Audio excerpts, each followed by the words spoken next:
suis Estelle Koudjonou, de nationalité togolaise. Je suis directrice d'une agence de production audiovisuelle, de communication et également d'événementiel au nom de Akofa Prod. Je suis aussi actrice comédienne et puis entrepreneur. Pourquoi opter pour l'actorat? Je dirais plutôt que c'est l'actorat qui m'a choisi. En fait, comment je suis arrivée au cinéma? C'était en 2008. J'étais en train de regarder un film avec mon grand frère.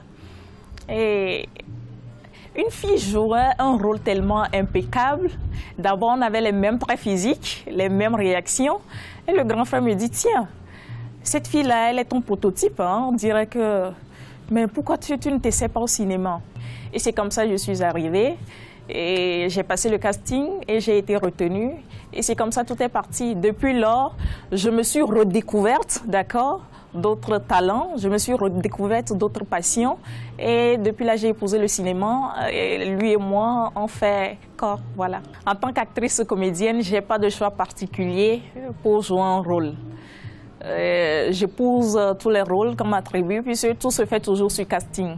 Déjà, quand tu attribues un rôle, c'est parce que tu assumes, c'est parce que tu épouses mieux ce personnage. Donc, mais je ne cache pas quand même que je suis une personne à forte pudeur. Je n'aimerais pas quand même épouser des rôles où on est carrément dénudé. Mais si cela devrait arriver aussi, il faut voir les conditions et la faisabilité de la chose. Sinon, tous les rôles, je me sens bien dans tous les rôles. Pas de préférence particulière. Je suis tombée réellement amoureuse du cinéma en 2008 avec le film Pauvreté, amour et vengeance de Georges Reda. Et nous essayons de frayer notre petit bonhomme de chemin. Derrière nous, une dizaine de réalisations, dont les plus phares sont Ibi et les otages des lacs, une réalisation de Prince Eda, qui a été d'ailleurs diffusée sur A+.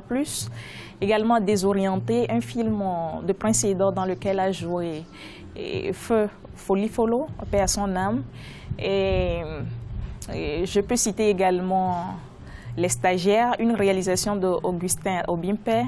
Et tout dernièrement, Dimitri Assevagan. Aujourd'hui, le principal handicap, le cinéma togolais est orphelin du soutien, orphelin des sponsors, orphelin du mécénat, orphelin de tout ce qui est soutien financier.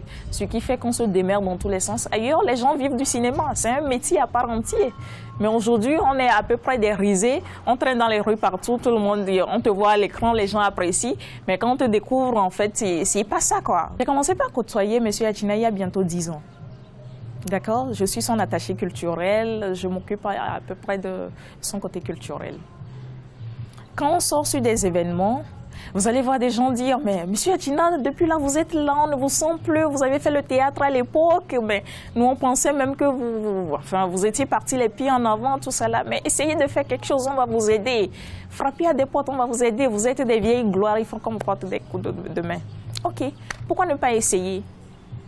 Alessandro Mandé a apporté son scénario, on l'a pris et depuis lors, pour trouver un seul sponsor, c'était vraiment compliqué. Vraiment compliqué. On n'a reçu que l'aide du Fonds d'aide à la culture qui a sponsorisé le film à hauteur de 3 millions. Le budget du film fait 10 millions.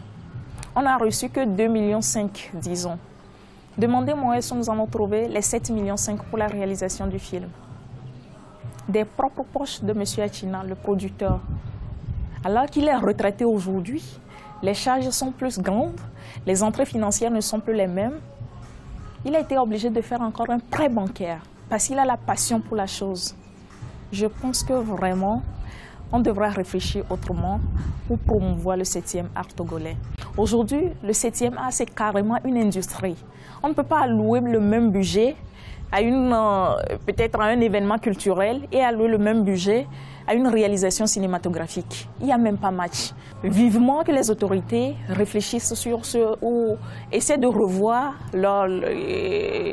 comment on dit ça, essayer de revoir ce côté quand même pour allouer des budgets plus conséquents aux réalisations cinématographiques, pour nous donner encore un maximum de chances de faire mieux, de redécouvrir nos talents et de parler mieux du cinéma togolais sur le plan international. Qu'on nous aide à mieux vivre de notre art, qu'on nous aide quand même à mieux nous exprimer et à avoir cette envie de mieux faire pour le cinéma. Mis à part ça, je souhaite quand même qu'on se professionnalise, d'accord? Aujourd'hui, il y a beaucoup de productions, mais il reste un peu au niveau de la qualité de la réalisation. Il faut vraiment qu'on se professionnalise pour pouvoir concurrencer sur le plan international.